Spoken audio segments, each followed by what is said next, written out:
Hello, everyone. It's Dr. Jasmine. Thanks so much for joining me today.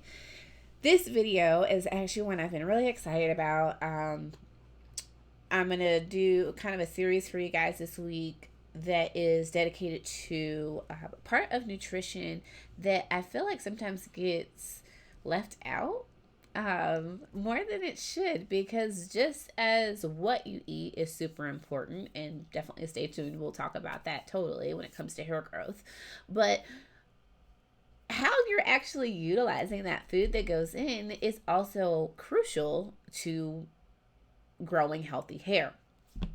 So why, like, right, why is it crucial?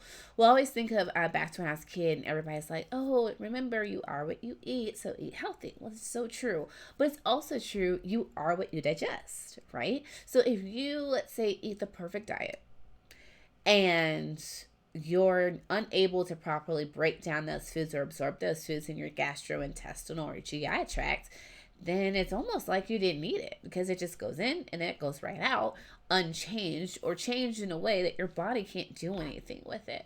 So our digestion and our utilization of food is so important to how we're able to make all those micro and macronutrients from our diet available for healthy hair growth. So today I really want to focus on the upper GI, right? Your GI system is really broken down to the upper and the lower. Upper consisting of like your mouth and salivary enzymes, your esophagus, your stomach, your pancreas, your liver, your gallbladder, all of these organs that are kind of up.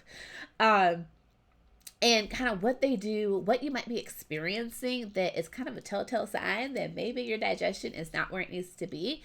And then I'll follow up today with some of my favorite herbs that really help kind of stimulate that process. So in your mouth, where, food goes first, right? Of course, after you like smell the food and you're like, oh, it looks so good. That smell, that sight, those senses actually start that process of digestion in your mouth. That's why you start to salivate. And you're like, oh, you're just like getting primed and ready for this meal you're about to have. So definitely take the time to make very aromatic food, make your plate look nice and appetizing to start that process. Then in your mouth, we're going to be masticating, right? So chewing, breaking that stuff down. And a lot of times I find we're just like going at it and we're sending these huge pieces down to our stomach, and our stomach's like, this is so huge. What do I do with this? So really take that time to be mindful and relaxed while you're chewing your food. What we want to remember about digestion is actually a very relaxing process. It's part of our parasympathetic nervous system, or that calm, relaxed state of the nervous system. So if we're rushing to eat, or we're eating on the go, or in our cars, we're not actually allowing for the nervous system and our GI tract to work properly, and things oftentimes get moved through in a state that your body again can't do much with. So relax, really enjoy your meal times, and definitely take that time to chew your food and allow that saliva and those salivary enzymes to truly break down what you're eating. Then it's going to go down your esophagus. It's really a mover. It doesn't really break anything down, but it helps move that food through. And then it gets to your stomach. Now, your stomach is a hollow organ, and it's actually very muscular. And it's utilized for temporary storage. So, like, you don't store a whole lot of food in there for long periods of time. It's really there to churn and turn into this process, or this substance called chyme, right? That's where the food really gets broken down and moved on to the next part of the cycle, which is your small intestine. But in your stomach, you're producing acid. So HCl is the acid in our stomach that helps us to break down, especially protein and certain vitamins and minerals. And when our acid is sufficient and we have enough, we're able to break down that protein into those building blocks, or those things called amino acids, that help us to make a multitude of things in the body once they're absorbed. Now, your pancreas is responsible for making things like lipases to help us break down fats, and proteases and amylases and all these ACEs, ACE being that kind of key that it's an enzyme which cleaves or breaks those bonds in the foods that you're taking in. Your liver and gallbladder, these two guys actually work together.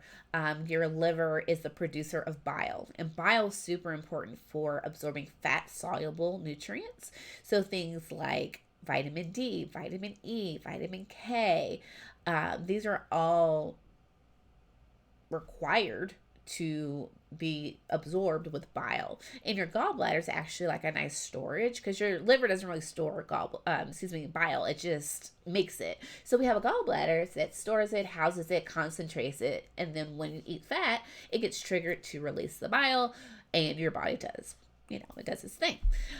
So this is kind of how the digestive system in the upper part works. Now, what does it look like when maybe things aren't working so great, right? Well, typically you might experience things or be diagnosed with certain conditions like GERD or acid reflux. You might even have an inherited disorder like celiac disease, which can disrupt the GI tract and absorption. You could have ulcers in your stomach. You could have abdominal pain or discomfort. There's also something called gastroparesis, or a slowed emptying time, and it just kind of sits there and churns in your stomach, but it's not really going anywhere.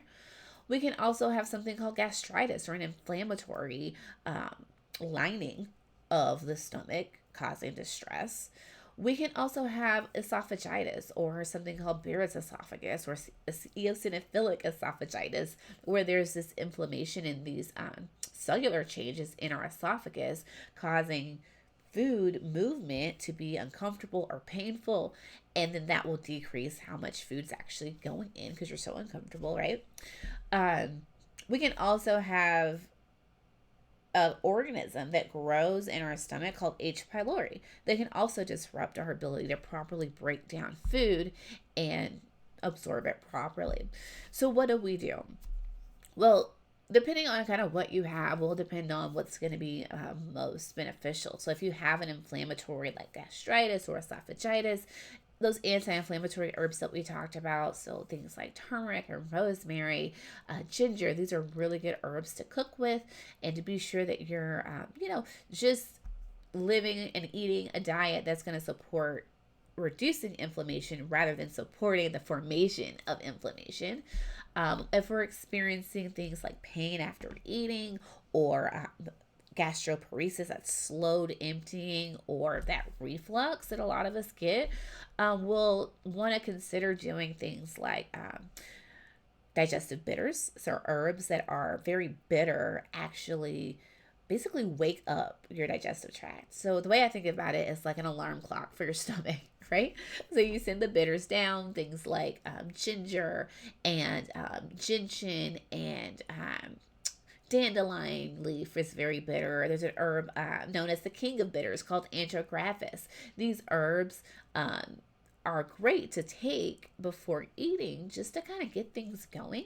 And I often find this is a really good thing to start, whether you're experiencing reflux or not, or digestive issues or not. Typically around our mid-20s, things just start to slow down a bit. So it's always good to kind of prime and prep your system so that you can utilize everything that you're eating. Also, if you are taking medications like omeprazole or Pepcid or pantoprazole, these are acid suppressors that do help with like that reflux and that uncomfortability, but because they suppress acid over time, what we can potentially see, and I see this a lot in my clients, is reduced acid production, which thus reduces protein breakdown. It reduces vitamin and mineral breakdown and proper formation of those compounds, leading to either poor absorption or you absorbing things that your body can't do anything with. So if you're taking those things, it's really beneficial to add in those bitters right before eating, and even considering a digestive enzyme that has those lipases and amylases and proteases. Now, if you're having pain, especially upper right quadrant pain, where the liver sits, after eating a fatty meal, especially, there might be something going on with the gallbladder and liver production and excretion of bile. So it's really beneficial again to do those herbs, those bitters, because those are also stimulated. But you might even consider a digestive enzyme with a little bile in there, or even sunflower lecithin. These are great options to help just increase absorption of those good healthy fats and those fat soluble nutrients. So as you can see, that your digestive tract is like crazy important when it comes to just making sure that what's going in is actually being used. Because I wouldn't want you to be eating this beautiful diet and then not reaping the benefits of it, right? So definitely think about how you feel after eating.